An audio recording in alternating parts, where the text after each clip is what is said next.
हमारे साथ है खास मेहमान chartered accountant Sachin Gupta ji. Sir, स्वागत है आपका न्यूज़ विजन में। जी नमस्कार। सबसे पहले हम जानेंगे जो नया बजट आया है, जी जी जी इससे कितना बेनिफिट मिलेगा लोगों को, क्या है नया बजट? जी देखिए, जो जो नया बजट आया है ना, ये मध्यम वर्गीय लोगों के लिए है।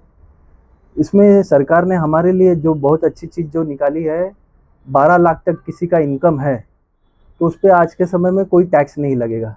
तो ये बहुत अच्छी चीज़ है, बहुत समय से लोगों को इसका इंतज़ार था और बहुत अच्छी चीज़ है। इससे लोग अपनी इनकम, जो भी सैलरी क्लास वाले हैं, उनके जो टीडीएस वगैरह कट जाते थे, क्योंकि उनके इन्वेस्टमेंट वगैरह होते नहीं थे, होम लोन वगैरह के और एटीसी के। तो इसकी वजह से उनको उनके पैसे बचेंगे और इनको 12 लाख तक के इनकम तक कोई 12 टैक्स लाख नहीं तक का इनकम, चाहे वो सैलरीड हो या या सेल्फ एम्प्लॉयड हो, बिजनेस हो, जी जी जी उनको कोई टैक्स नहीं भरना पड़ेगा। पड़ेगा।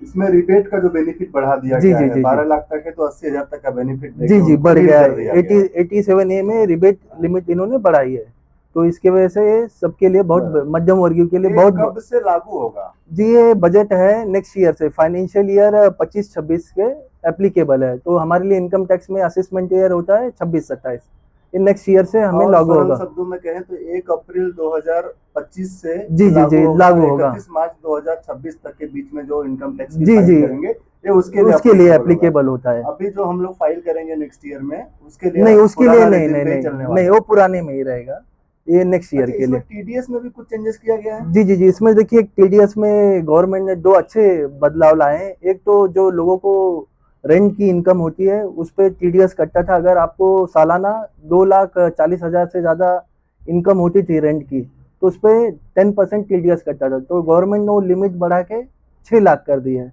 तो ये भी एक अच्छा हो गया है, लोगों को जो टीडीएस कटता था वो नहीं कटेंगे, और लिमिट बढ़ा दी है गवर्नमेंट ने, 2,40,000 से 6 लाख कर दी है।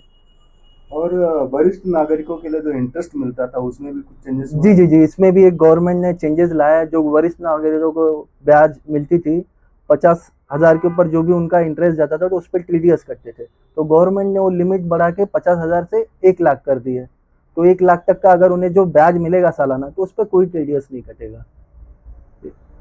होता क्या था कि जो सैलरी थे, जिनकी सैलरी सालाना लगभग 8 लाख 9 लाख था, और आज के डेट में मुंबई जैसे महानगर में उनको घर का ईएमआई भरना है, सारा चीज करना है, उसके दरम्यान उनको टैक्स भरना, वो बहुत मतलब उनके लिए भारी पड़ता था। जी सरकार के इस बेहतरीन फैसले से अभी अगर आप 12 लाख तक का आपका सालाना पैकेज है तो आपको कोई टैक्स नहीं भरना पड़ेगा। हमारे साथ थे chartered accountant Sachin Gupta ji. Sir, बहुत बहुत धन्यवाद, आपने आपका कीमती समय दिया। आप देख रहे थे न्यूज़ विजन की रिपोर्ट, विनय मिश्रा।